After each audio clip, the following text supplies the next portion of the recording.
एक इंसिडेंट याद आया मुझे। लास्ट ईयर मैं एक इंटरव्यू के लिए गई थी। बहुत छोटा सा इंटरव्यू था, बस एक किड स्कूल का इंटरव्यू था वो। बट ऑफ कोर्स इंटरव्यू छोटा हो या बड़ा, क्वेश्चंस तो रहते ही हैं। वैसे क्वेश्चंस किए गए। सबसे पहले तो इंट्रोडक्शन लिया गया। इंट्रोडक्शन के बाद मेरे से एक क्वेश्चन किया गया। They asked me to point out my strengths and weaknesses. ये क्वेश्चन सुनते ही मेरा माइंड ब्लैंक हो गया। मैं सोच नहीं पाई। 2 मिनट सोचने के बाद मैंने अपनी वीकनेसेस को बता दी। लाइक मैं गुस्सा करती हूँ, मैं जल्दी इरिटेट हो जाती हूँ, ये वो, लाइक ऐसे 2-3 चीज़ें मैंने बता दी। But when it came to talk about my strengths, to point out my strengths, मैंने जेन्युइनली 5 मिनट तक उस बात पे सोचा कि मैं क्या बोलूँ, इसका क्या जवाब दूँ? मेरी स्ट्रेंथ्स क्या है? मुझे तो पता ही नहीं है। लेकिन क्योंकि सामने वाला इंसान वेट कर रहा था मेरे आंसर का, तो उसने मेरे को एक पेपर दिया और बोला कि अगर आपको समझ में नहीं आ रहा क्या बोलना है तो आप इसको लिख सकते हैं। मैं लिख भी नहीं पा रही थी जनरली। 5 मिनट तक बैठे रहने के बाद, क्योंकि मुझे उसको कुछ जवाब देना था, तो मैंने कुछ भी 2-3 पॉइंट्स बोले।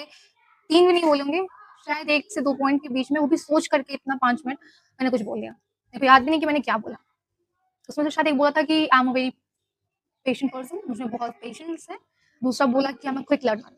मतलब 5 मिनट सोचने के बाद बस ये 2 पॉइंट्स मैंने खुद के बारे में निकाले। ठीक है? अब उस इंसिडेंट के बारे में मैं आज अगर सोचती हूँ, तो आई जस्ट फील कि क्यों? मतलब क्यों ऐसा हुआ? मतलब जब खुद के स्ट्रेंथ्स बताने की बारी आई तो हम इतना ब्लैंक क्यों हो गए? क्यों? लाइक क्यों? मेरे पास कोई जवाब नहीं था इस सवाल का, जबकि बहुत सिंपल सा सवाल है। वैसे तो अगर किसी और की तारीफ करनी हो या किसी और के स्ट्रेंथ्स बोलने के लिए कहा जाए, तो एक पल को मैं बोल दूँ बहुत आराम से, अपने किसी फ्रेंड का या किसी रिलेटिव का या फिर किसी का। लाइक वो बहुत अच्छी है, बहुत केयरिंग है, बहुत हार्ड वर्किंग है, बहुत पोलाइट है, बहुत अच्छे से बात करती है and etcetera etcetera etcetera. But when it comes to me, why my mind was completely blank? क्यों? एंड नो, ये सिर्फ मेरे साथ नहीं होता। This is an issue of many of us like me. हमने बचपन से ये सीखा है, खुद की तारीफ करना, खुद पे प्राउड फील करना, ये शो ऑफ है। तो हम अपनी स्ट्रेंथ्स को ही छुपाते हैं, उससे एक्नॉलेज ही नहीं करते, खुद से भी नहीं। और जब हम अपनी खूबियों को ही एक्नॉलेज नहीं कर पाते, तो हम उन्हें यूज भी नहीं कर पाते। हमारी स्ट्रेंथ्स वहाँ होती तो हैं, बट अनयूज्ड सी, अननोटिस्ड सी। और हम हमेशा सोचते रहते हैं कि मैं कुछ खास नहीं हूँ।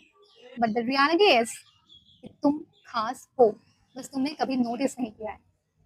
इसलिए आज से मैंने एक चीज शुरू किया, अपने पॉजिटिव पॉइंट्स मैं एक नोटबुक में लिखती हूँ। ये मुझे ये रियलाइज करवाता है कि मेरे अंदर भी कोई खासियत है, मैं भी स्पेशल हूँ और मेरे अंदर भी अच्छाइयाँ हैं। छोटे छोटे पॉइंट्स जो भी दिख रहा है, छोटी से छोटी बात, चाहे तुमने पेन उठाकर ऊपर रखा हो या फिर किसी के मुंह से तारीफ की हो, तो जस्ट राइट इट डाउन कि आज मैंने किसी को अप्रिशिएट किया, मैंने तारीफ की, and it's a plus point in me कि मैंने सामने वाले की तारीफ की। शुरू शुरू में अनकंफर्टेबल लगता है, डाउट्स आते हैं कि क्या कर रही हूँ मैं, बट टू बी ऑनेस्ट अच्छा भी लगता है।